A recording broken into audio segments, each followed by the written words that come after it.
Hello and welcome to episode 2 of this series. In this episode, we are going to talk a little bit about conceptual modeling and logical modeling.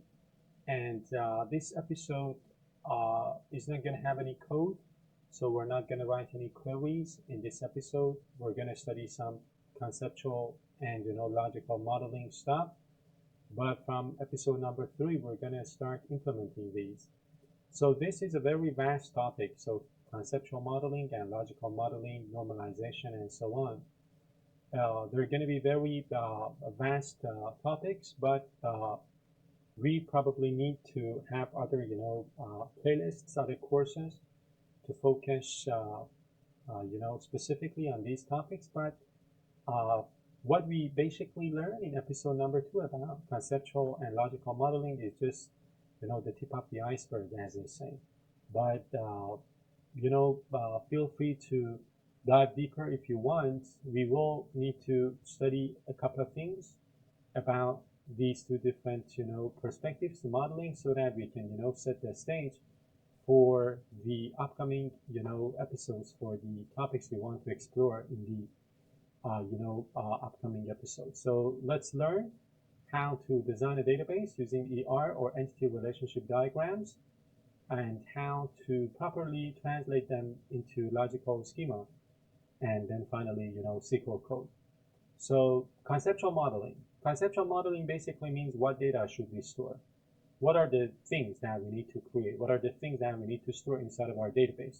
So this conceptual modeling phase is technology agnostic. It is technology independent. It doesn't depend on SQL Server, PostgreSQL, or any other specific technology. It rather focuses on ideas like entities, attributes, relationships between them.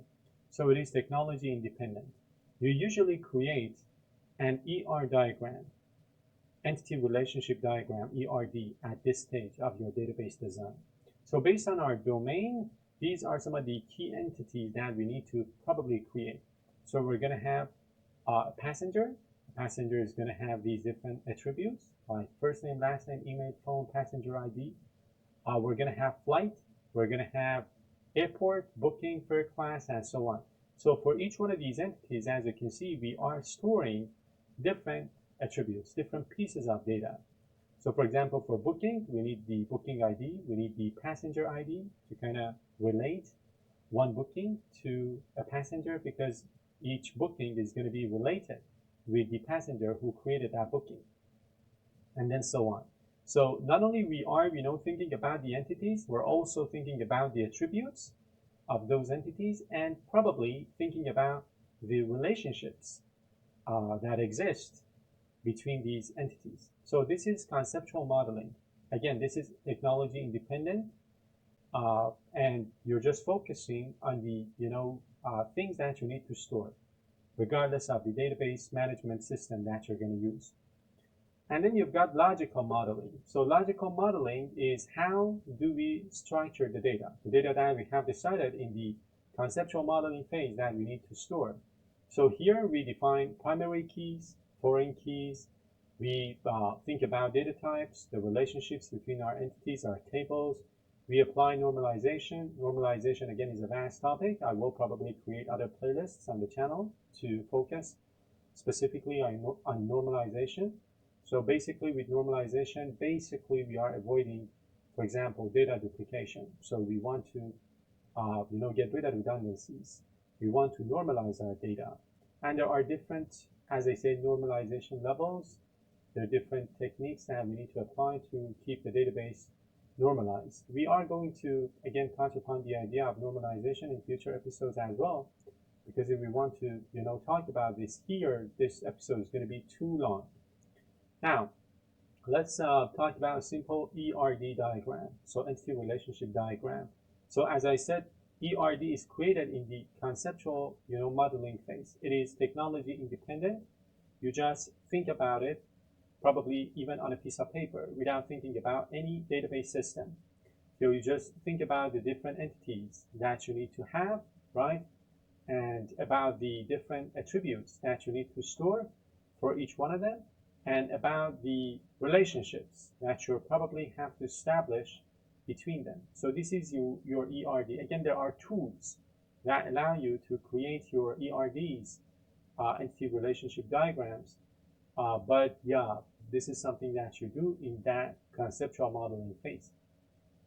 We'll turn this into actual database into actual tables using create table command in SQL Server, starting from episode 3.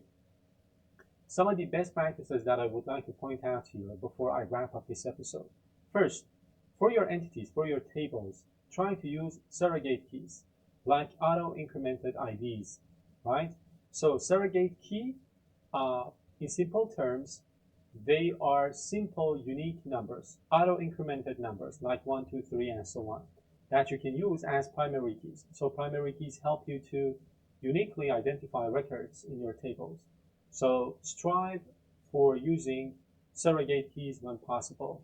The purpose is that with using surrogate keys, you make the relationships between your tables easier to manage, and they keep your data clean. Especially when natural keys might change. So suppose, for example, you have, let's say, passengers, and I don't know, you store some natural key like, I don't know, passenger passport number or passenger national ID as your key. So if those keys change for whatever reason, you're going to be in a pickle. So that's the reason why I'm saying try to use surrogate keys. Surrogate keys are auto-incremented simple keys that you can use as primary keys for your records in your tables. Number 2, use singular table names. Rather than using passengers, use passenger. The purpose is that this keeps the naming consistent and professional in your database. So it reflects that each row inside of that passenger table represents one single item or entity, a passenger. So the name of your tables should be unique, should be singular. Again, there is no hard and fast rules for this, right? But it is just considered as the best approach to implement your entities. Avoid storing the redundant data.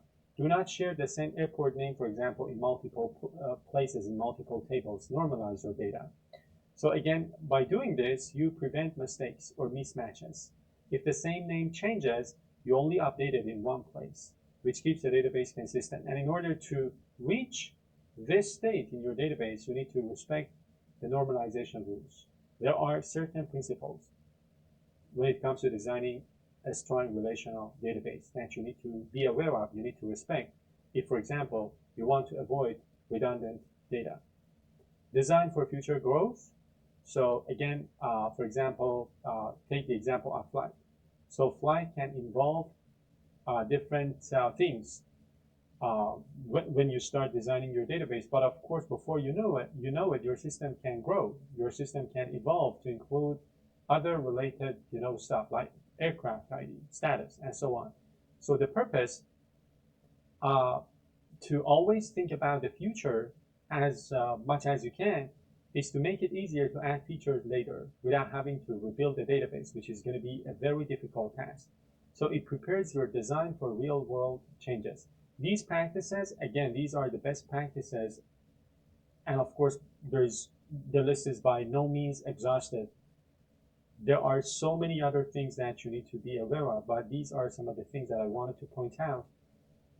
Again, these are not rules that you can break. These are considered to be best practices. These practices help keep your database clean, efficient, and easy to maintain over time. We're done with this episode. I know that in this episode, we didn't see any code. And if you're anything like me, you expect to see code, right? But no worries. Starting from episode 3, we are going to spend a lot of time in SSMS. We're going to, see the different concepts of SQL Server, implement them, talk about them, see them in action. You're going to see a lot of code, don't worry. So that's it. That's it for this episode. Again, I hope you've enjoyed watching it. And if that's the case, don't forget to give it a thumbs up. I'll see you in the next one.